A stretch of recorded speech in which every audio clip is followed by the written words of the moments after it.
Hello everyone, welcome to my lecture myself Manish. तो यह lecture number 16 है जिसमें हम लोग न्यूक्लियर फिजिक्स पढ़ रहे हैं बीएससी फाइनल ईयर वालों के लिए। ठीक है, तो जो आज का टॉपिक है वो अभी तक हमने पिछला दो लेक्चर किया है वो कौन सा था, मास डिफेक्ट वाला था, उसके बाद फिर पैकिंग फ्रैक्शन वाला किए।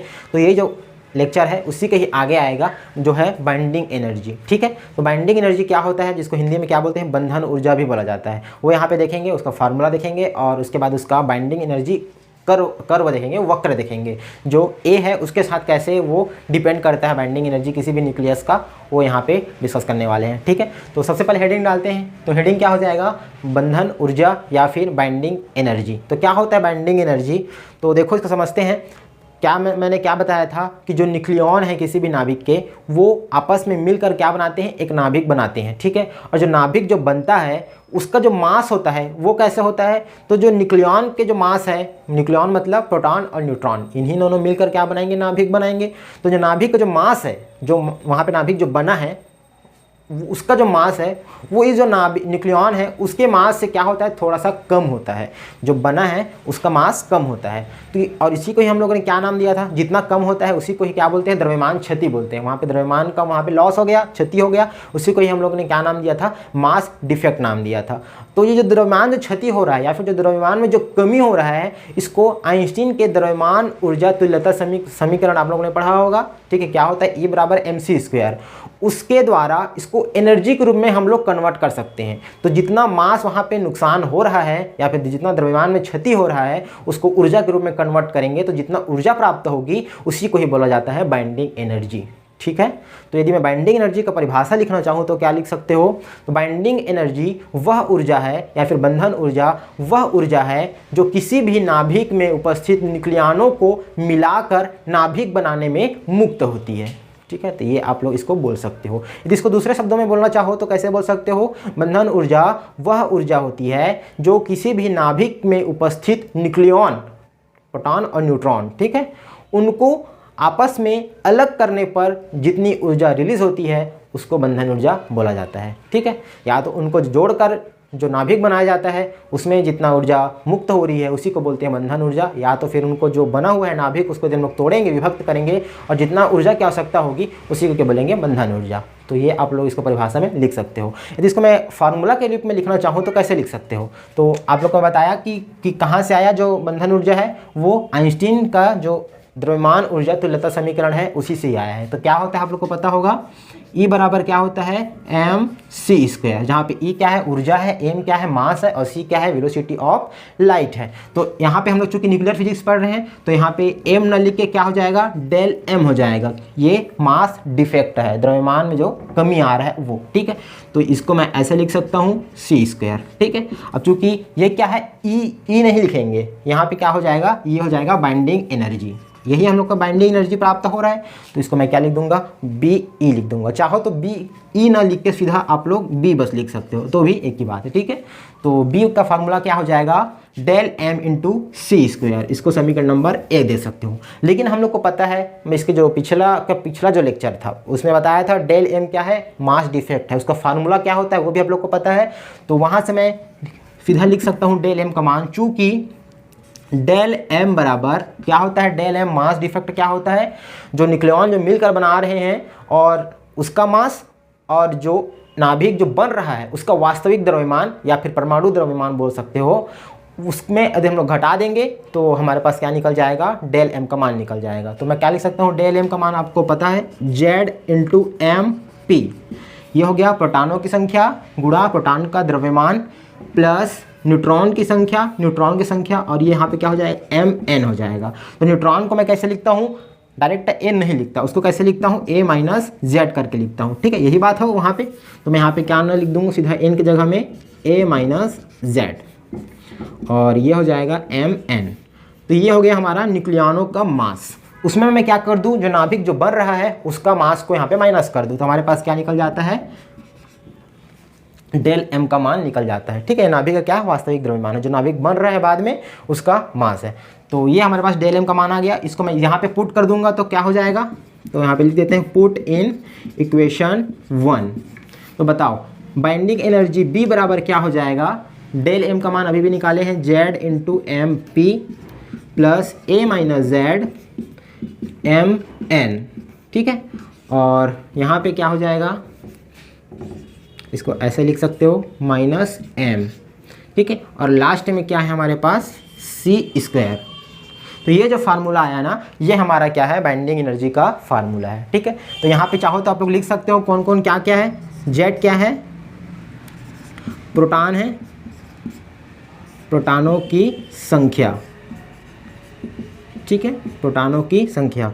और ए माइनस जेड क्या है, तो ये है न्यूट्रॉनों की संख्या, न्यूट्रॉनों की संख्या। और उसके बाद बात करें एमपी और एमएन का, तो ये आप लोग को पहले से बता चुका हूँ। एमपी क्या है, मास ऑफ प्रोटॉन है, ठीक है, प्रोटॉन का द्रव्यमान। तो यहाँ पे मैं लिख देता हूँ मास ऑफ प्रोटॉन। और उसके बाद जो एमएन है वो क्या है, mass of neutron, mass of neutron, ठीक है। और जो एम है वो क्या है, जो नाभिक जो बन रहा है उसका वास्तविक द्रव्यमान, ठीक है। तो यहाँ पे मैं लिख दूंगा नाभिक का वास्तविक द्रव्यमान या फिर रियल मास ऑफ न्यूक्लियस, नाभिक का वास्तविक द्रव्यमान, ठीक है। और सी क्या है, तो सी आप लोग को पता है velocity of light, velocity of light. इसका मान कितना होता है वो भी पता होगा, कितना होता है 3 × 10⁸ मीटर प्रति सेकेंड, ठीक है। तो ये आप लोग को पूरा बता दिया। और यहाँ पे समझ में आ रहा होगा इसका फार्मूला क्या हो जाएगा बाइंडिंग एनर्जी का, Z M P plus A minus Z M N minus M और लास्ट में सी स्क्वायर। तो ये हमारा बाइंडिंग एनर्जी का फार्मूला आ गया, ठीक है। अब यहाँ पे देखो एक छोटी सी चीज़ ये है, इसका मात्रक क्या होगा। तो बाइंडिंग एनर्जी, एनर्जी है तो एनर्जी का मात्रक क्या होता है। तो न्यूक्लियर फिजिक्स में एनर्जी को हम लोग किससे शो कर रहे हैं, तो मेगा इलेक्ट्रॉन वोल्ट से शो करते हैं, ठीक है। जैसे क्लासिकल मैकेनिक्स अगर पढ़ोगे या इलेक्ट्रोडायनेमिक्स अगर पढ़ोगे तो वहाँ पे जूल से शो करते हैं, ठीक है। और लेकिन यहाँ पे क्या कर रहे हैं, उसको मेगा इलेक्ट्रॉन वोल्ट से शो करते हैं। तो मेगा इलेक्ट्रॉन वोल्ट से शो करते हैं ना, तो उसका कैसे लिख सकते हैं मैं बता रहा हूँ, ठीक है। तो यहाँ पे मैं लिख देता हूँ मात्रक, यूनिट, ठीक है। तो देखो जनरली क्या होता है, मास का द्रव्यमान क्या होता है, AMU होता है, ठीक है। और एक AMU बराबर क्या होता है, 1.67 × 10⁻27 kg ये होता है, ठीक है ना। तो यहाँ पे देखो इसको मैं क्या कर दूंगा, 1.67 × 10⁻27 है, उसको सी स्क्वायर से मैं गुणा कर दूँ, क्योंकि लास्ट में क्या है सी स्क्वायर है। तो यहाँ पे मैं यदि इसको सी स्क्वायर से गुणा करूँगा ना, ठीक है, ऐसे करके पूरा सी स्क्वायर का गुणा करूँगा, इसका वैल्यू रखूँगा 3 × 10⁸ और उसका स्क्वायर करूँगा, तो जो वैल्यू आएगा वो जूल में आएगा, एनर्जी का मात्रक, ठीक है। तो जूल को फिर हमको कन्वर्ट करना है मेगा इलेक्ट्रॉन वोल्ट में। तो क्या कर दूंगा मैं लास्ट में वहाँ पे 1.6 × 10⁻19 जूल का, मतलब इतना का मैं डिवाइड कर दूंगा तो मेगा इलेक्ट्रॉन वोल्ट में आ जाएगा। तो उसका जो मान आता है वो कितना आता है 931.5, ठीक है, या फिर 931 ही रख लो। तो ये हो जाएगा मेगा इलेक्ट्रॉन वोल्ट। तो ये क्या रहेगा हमारा जो बाइंडिंग एनर्जी है उसका मात्रक रहेगा। मतलब जो भी बाइंडिंग एनर्जी हम लोग निकालेंगे ना, तो जैसे किसी का भी बाइंडिंग एनर्जी निकालना रहेगा, जैसे कि अपना ले लेते हैं ऑक्सीजन ले लेते हैं, ठीक है। जैसे तो ऑक्सीजन का यहाँ पे परमाणु क्रमांक रखेंगे, फिर एक प्रोटॉन का द्रव्यमान रखेंगे, इसका भी मान मैं बताया हूँ 1.00 और 79 ऐसे कुछ होता है, ठीक है। एग्जैक्ट हम लोग याद नहीं है, उसको आप लोग पिछले लेक्चर में देख लेना, ठीक है। उसके बाद ए माइनस जेड क्या है, यहाँ पे न्यूट्रॉनों की संख्या है। जैसे ऑक्सीजन निकाल रहे हैं तो ऑक्सीजन में न्यूट्रॉनों की संख्या कितनी होगी, उसका भी 8 ही होगा, तो यहाँ पे 8 आ जाएगा। फिर न्यूट्रॉन का संख्या आ जाएगा, फिर उसका जो रियल मास है नाभिक जो बन रहा है उसको जैसे क्वेश्चन दिया तो उसमें दिया रहेगा, ठीक है। तो ये हो जाएगा। उसके बाद यहाँ पे सी स्क्वायर का वैल्यू ना रख के सीधा क्या रख दोगे 931 मेगा इलेक्ट्रॉन वोल्ट रख दोगे, तो सीधा यहाँ पे बाइंडिंग एनर्जी का मान निकल जाएगा, ठीक है। तो ये पूरा समझ में आ गया। अब देखो यहाँ पे एक यहाँ तक तो कंप्लीट हो गया।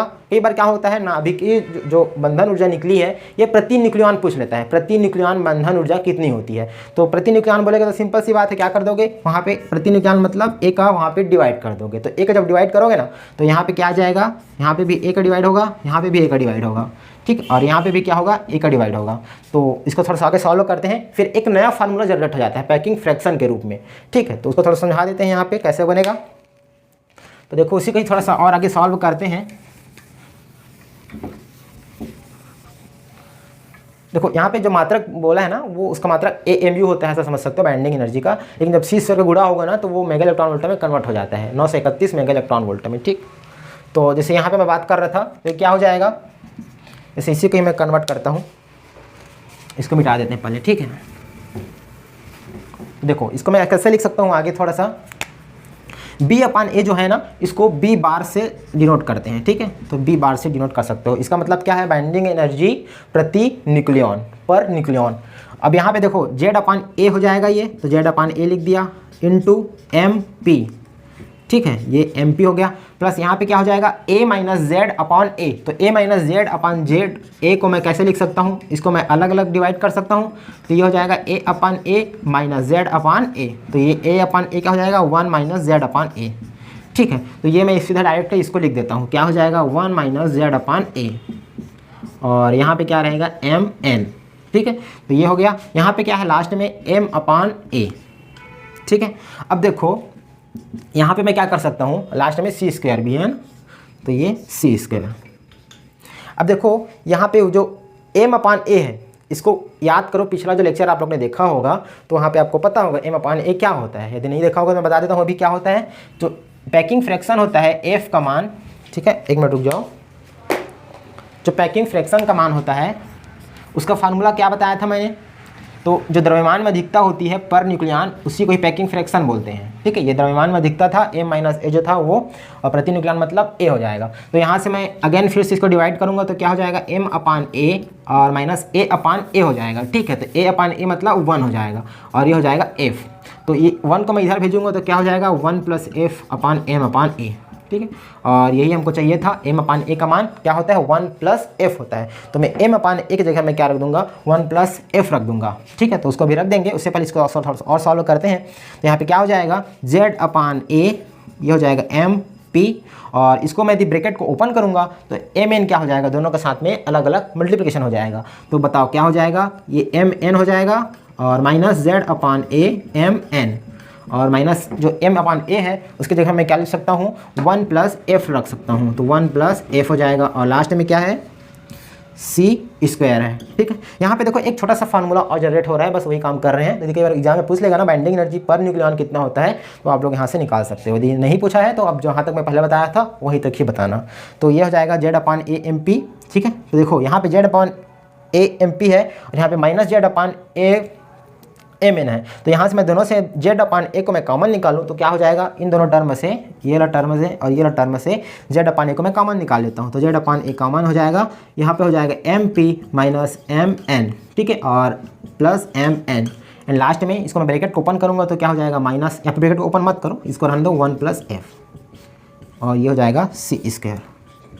तो ये जो फार्मूला आया ना, ये क्या है हमारा बाइंडिंग एनर्जी पर न्यूक्लियन का फार्मूला है। किसके रूप में, तो ये पैकिंग फ्रैक्शन के रूप में। तो ये आप लोग फार्मूला निकाल सकते हो, ठीक। तो ये हो गया पूरा कंप्लीट, यूनिटी बता दिया। अब क्या करते हैं, अब देखते हैं इसका जो बाइंडिंग एनर्जी वक्र है वो कैसे आता है, बाइंडिंग एनर्जी ग्राफ। उसमें क्या करेंगे हम लोग, एक साइड ले लेंगे पर न्यूक्लियनों की संख्या A का मान, और जो बाइंडिंग एनर्जी है उसको दूसरे एक्सिस में ले लेंगे। फिर देखेंगे कैसे कैसे रिलेशन उसमें बढ़ते जाता है। A का मान हम लोग जैसे जैसे बढ़ाते जाएंगे बाइंडिंग एनर्जी का मान भी क्या होने लगता है, बढ़ने लगता है। तो उसको मैं यहाँ पे शो कराता हूँ, बनाता हूँ, फिर इसको पॉइंट वाइज के रूप में क्या करेंगे पूरा समझते जाएंगे, ठीक है। तो देखिए कुछ टिप्स रहता है बाइंडिंग एनर्जी वक्र, ठीक है। क्या होता है इसमें, एक साइड में क्या रहेगा, न्यूक्लियन संख्या A रहेगा, दूसरे साइड क्या कर देंगे प्रति न्यूक्लियन बंधन ऊर्जा, जो बाइंडिंग एनर्जी प्रति न्यूक्लियन है उसको रख देते हैं। वो भी कौन सा यूनिट में, मेगा इलेक्ट्रॉन वोल्ट यूनिट में, ठीक है। तो कुछ इस टिप्स से इसका ग्राफ प्राप्त होता है, ऐसे रहेगा। फिर यहाँ पे कुछ अनियमितता रहेगा, उसके बाद उधर एक सरल रेखा प्राप्त होता है, ठीक है।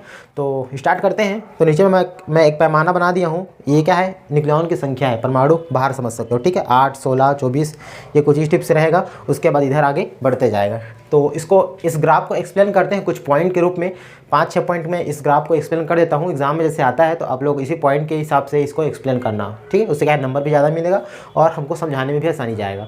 तो स्टार्ट करते हैं। देखो सबसे पहला पॉइंट क्या लिख सकते हो, 2He4 या फिर हीलियम, बेरिलियम, कार्बन, ऑक्सीजन और नियॉन, ये है, ठीक है। ये क्या है, हल्के नाभिक है। इनको छोड़कर शेष जो नाभिक हैं उनकी जो बंधन ऊर्जा जो ग्राफ प्राप्त हो रही है वो कैसे प्राप्त हो रही है, सतत प्राप्त हो रही है, रैखिक प्राप्त हो रही है, मतलब कंटिन्यूअस और लीनियरली। दिख रहा है ना, यहाँ पे कैसे प्राप्त हो रही है, यहाँ पे तो अलग अलग प्राप्त हो रही है, लेकिन यहाँ से नियॉन के बाद से जो भी बाइंडिंग एनर्जी प्राप्त हो रही है वो कैसे प्राप्त हो रही है, रैखिक प्राप्त हो रही है और कंटिन्यूअस प्राप्त हो रही है, ठीक है। एक सीधा लाइन में प्राप्त हो रही है, तो उसी को यहाँ पे बोला जा रहा है। मतलब इसको यदि मैं शब्दों के रूप में यहाँ पे लिखना चाहूँ तो कैसे लिख सकता हूँ, 2He4 और 4Be8 ये बेरिलियम हो गया, और ये कार्बन का कितना हो जाएगा 612, उसके बाद ऑक्सीजन 8 16 तथा नियॉन का कितना हो जाएगा Ne12 20, ठीक है। को छोड़कर शेष सभी नाभिकों के लिए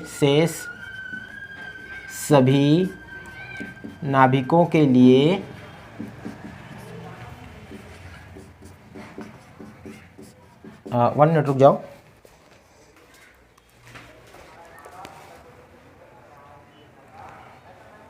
हाँ, तो शेष सभी नाभिकों के लिए जो बंधन ऊर्जा है प्रति न्यूक्लियॉन वो कैसे प्राप्त हो रही है, रैखिक प्राप्त हो रही है और सतत प्राप्त हो रही है। के लिए बंधन ऊर्जा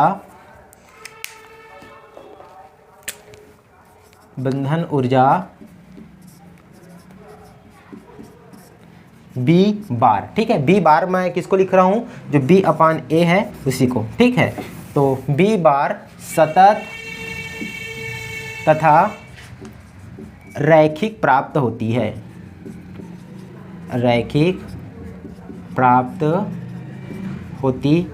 तो ये आप लोग पहला पॉइंट यहाँ पे लिख सकते हो।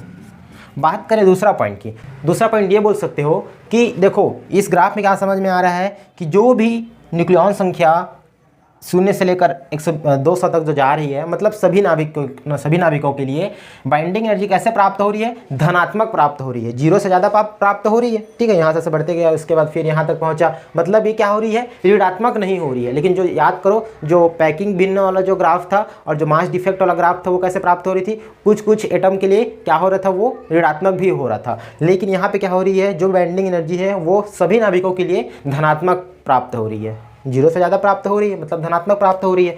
और इससे यह निष्कर्ष निकाला जा सकता है कि सभी नाभिक क्या होंगे, स्थायी होंगे। मैं पहले बता चुका हूँ, जिसका बाइंडिंग एनर्जी ज़्यादा होगा वो ज़्यादा स्थायित्व को शो करेगा। तो सभी धनात्मक है, इसका मतलब सभी जो नाभिक है वो क्या होंगे, स्थायी नाभिक होंगे। सभी नाभिक स्थायी होते हैं, ठीक है।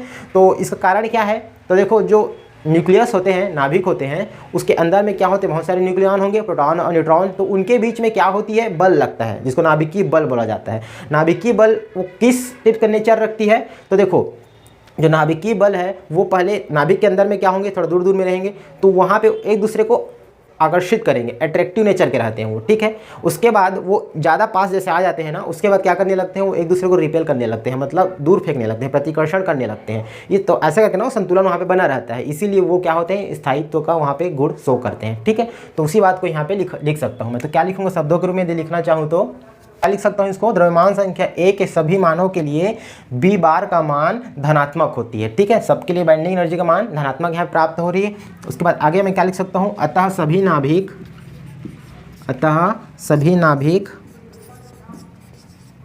स्थायी होते हैं, सभी नाभिक स्थायी होते हैं तथा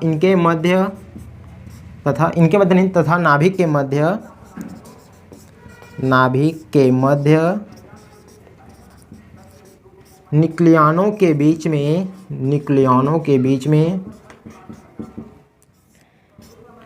ठीक है,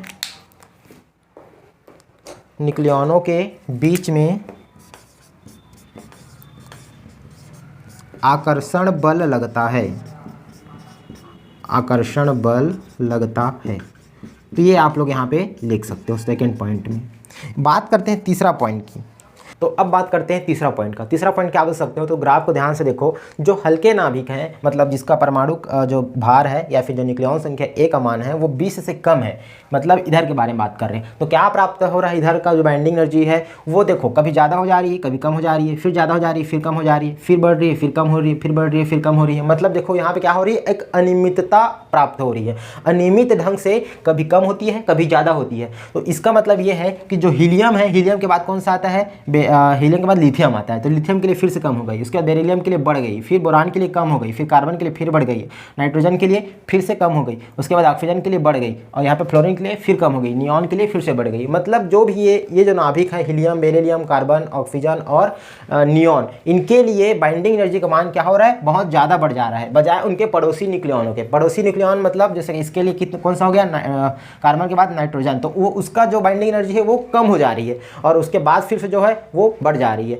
मतलब इन नाभिकों के लिए जो बंधन ऊर्जा का मान है वो अधिकतम होता है। मतलब ये जो नाभिक है ये ज़्यादा स्थायित्व का गुण प्रदर्शित करते हैं बजाय उनके पड़ोसी न्यूक्लियनों के। ठीक है, तो यहाँ पे उसको बात को लिख सकते हो। क्या लिखोगे, 2He4, उसके बाद 4 बेरिलियम 8, और उसके बाद 6 कार्बन 12, उसके बाद 8 ऑक्सीजन 16, उसके बाद तथा एक और कौन सा है 10 नियॉन 20। ठीक है, एक इसको मैं क्या लिख सकता हूँ, ये जो नाभिक हैं, ये नाभिक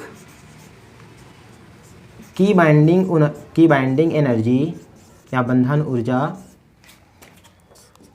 बाइंडिंग एनर्जी अपने पड़ोसी नाभिकों की तुलना में, अपने पड़ोसी नाभिकों की तुलना में अधिक होती है,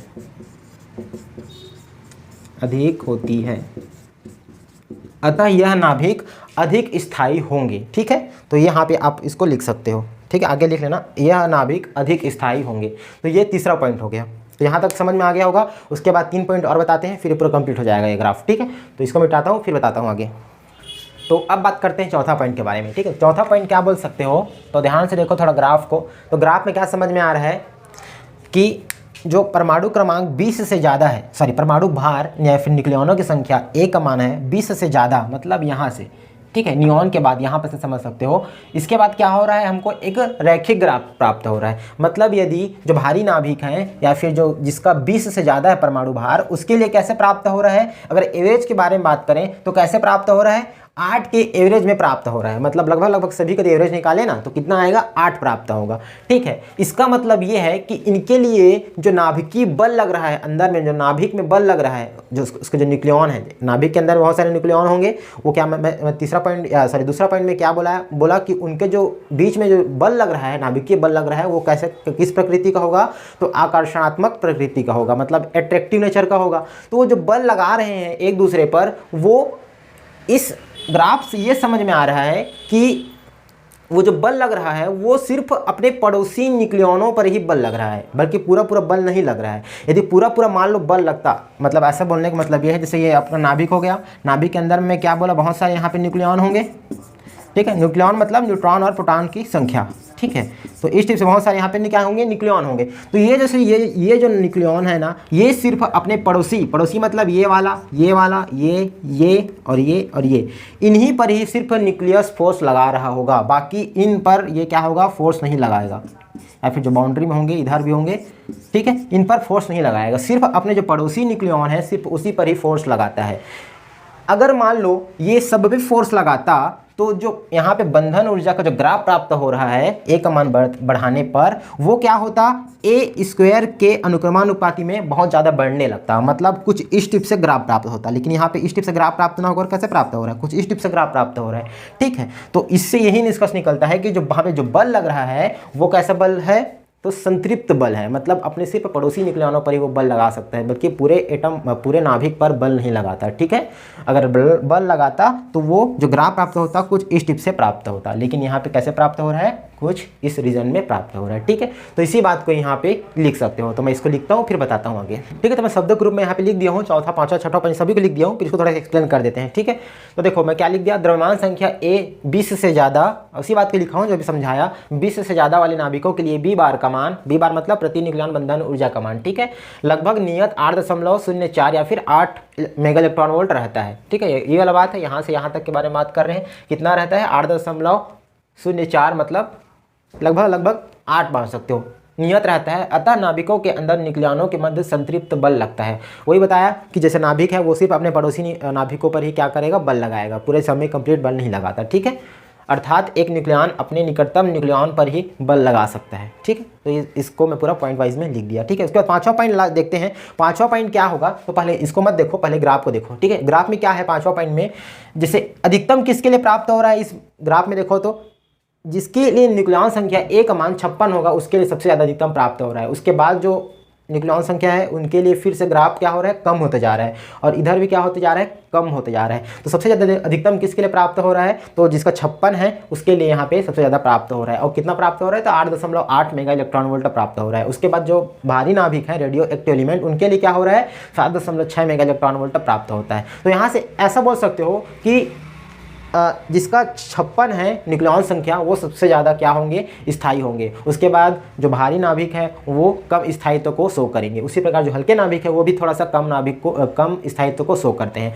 अब यहाँ पे देखो जो भारी नाभिक है उनको तोड़कर हम लोग हल्के नाभिक में कन्वर्ट करेंगे, हल्के नाभिक में कन्वर्ट करते हैं। भारी नाभिक को तोड़कर हल्के नाभिक में कन्वर्ट करेंगे तो वहाँ पे जो बाइंडिंग एनर्जी है उसका मान बढ़ जाएगा। ठीक है, पहले कम था, फिर वहाँ से बढ़कर क्या हो जाएगा, यहाँ पे आ जाएगा। तो बढ़ेगा तो उसका जो स्थायित्व है वो भी क्या होने लगेगा, बढ़ने लगेगा। और उस कंडीशन में बहुत ज़्यादा मात्रा में वहाँ पे क्या होता है, ऊर्जा रिलीज होती है। और इसी प्रक्रिया को ही हम लोग क्या बोलते हैं, नाभिकीय विखंडन बोलते हैं। नाभिकीय विखंडन में क्या होता है, जो भारी नाभिक है उनको तोड़कर क्या करते हैं, हल्के नाभिकों में कन्वर्ट करते हैं। ठीक है, तो वही यहाँ पे होगा, उस कंडीशन में बहुत ज़्यादा मात्रा में वहाँ पे ऊर्जा रिलीज होती है। सिमिलरली इस कंडीशन में बोल सकते हो कि जो हल्के नाभिक हैं उनको जोड़कर एक भारी नाभिक में कन्वर्ट किया जाता है तो उसकी बंधन ऊर्जा या उसका जो बाइंडिंग एनर्जी है वो बहुत ज़्यादा बढ़ जाती है। सिंपल सी बात है, हल्के नाभिक को तोड़कर जो भारी नाभिक है उनको तोड़कर हल्के नाभिक में कन्वर्ट करेंगे तो वहाँ पे ऊर्जा रिलीज होती है, क्योंकि बंधन ऊर्जा बढ़ जाती है। सिमिलरली जो हल्के नाभिक है उनको जोड़कर एक भारी नाभिक बनाया जाता है, जिससे वहाँ पे क्या होती है, बंधन ऊर्जा का मान बहुत ज़्यादा बढ़ जाती है और उसका जो स्थायित्व है वो भी बढ़ जाता है। और इसी प्रक्रिया को ही क्या बोलते हैं, नाभिकीय संलयन बोलते हैं। आप लोग ने पढ़ा होगा, 12वीं क्लास में तो पढ़ा ही होगा, फ्यूज़न और फिजन। ठीक है, सुना होगा। इसको मैं बाद में और अच्छे से एक्सप्लेन करूंगा, ये एक पर्सनल टॉपिक ही है, न्यूक्लियर फिजन एंड फ्यूज़न। ठीक है, अभी बस इतना ही समझ लो उसका कारण क्या होता है। वहाँ पे बंधन ऊर्जा बहुत ज़्यादा बढ़ जाती है, इसीलिए वहाँ पे जो एनर्जी का मान है बहुत ज़्यादा मात्रा में रिलीज होती है। ठीक है, तो उसी को यहाँ पे पॉइंट इसको मैं लिख दिया हूँ शब्दों के रूप में। क्या हो जाएगा, न्यूक्लियॉन संख्या या फिर न्यूक्लियॉन संख्या A = 56 के लिए B बार का मान सर्वाधिक कितना, 8.8 मेगा इलेक्ट्रॉन वोल्ट होता है। अतः यह सबसे ज़्यादा स्थायी होगा। ठीक है, इसके लिए बाइंडिंग एनर्जी का मान सबसे ज़्यादा हो रही है, इसलिए क्या होगा, सबसे ज़्यादा स्थायित्व का गुण वहाँ पे शो करेगा।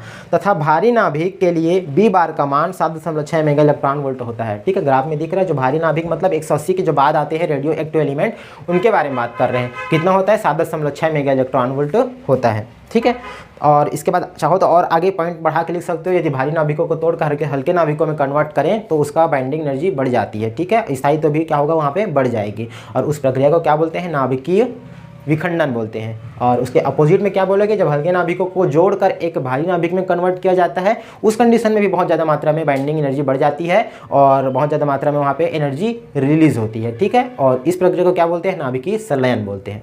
तो यहाँ पे आप चाहो तो आगे लिख सकते हो। ठीक है, उसके बाद एक लास्ट पॉइंट देखते हैं, 6वां पॉइंट। तो ऐसे नाभिक जिनमें न्यूक्लियॉनों की संख्या 2, 8, 20, 28, 50, 82 तथा 126 हो।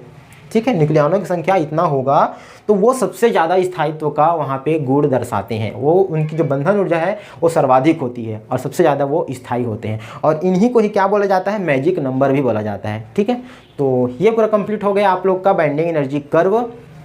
5-6 नंबर में 5-6 पॉइंट में इसको मैं पूरा डिराइव कर दिया हूँ। यदि 4 नंबर में क्वेश्चन आता है तो सबसे पहले क्या करोगे, डेफिनेशन लिखोगे, उसका फार्मूला लिखोगे बाइंडिंग एनर्जी का और ये वक्र को बनाओगे प्लस पूरा एक्सप्लेन करोगे। 6 नंबर में आएगा तब तो करना ही करना है, 4 नंबर में भी आएगा तो भी इसको करना पड़ेगा। ठीक है, 2 नंबर में आता है तो आप डेफिनेशन बस लिखना और उसका फार्मूला लिखना। तो ये पूरा कंप्लीट हो गया। आई होप आपको पसंद आया होगा। यदि समझ में आया होगा तो लाइक शेयर सब्सक्राइब जरूर कीजिएगा, दोस्तों में भी शेयर कीजिएगा। और इसके बाद जो नेक्स्ट लेक्चर है ना उसमें हम लोग नाभिक का स्थायित्व पढ़ेंगे। अभी तक मैं 3 लेक्चर लिया हूँ, मास डिफेक्ट वाला, पैकिंग फ्रैक्शन वाला और ये बाइंडिंग एनर्जी वाला। इन तीनों को कंबाइन करके एक नाभिक का जो स्थायित्व है उसको कैसे दर्शाएंगे उसको अगले लेक्चर में देखेंगे। ठीक है, तो मिलेंगे फिर नेक्स्ट लेक्चर में। Thank you, bye bye.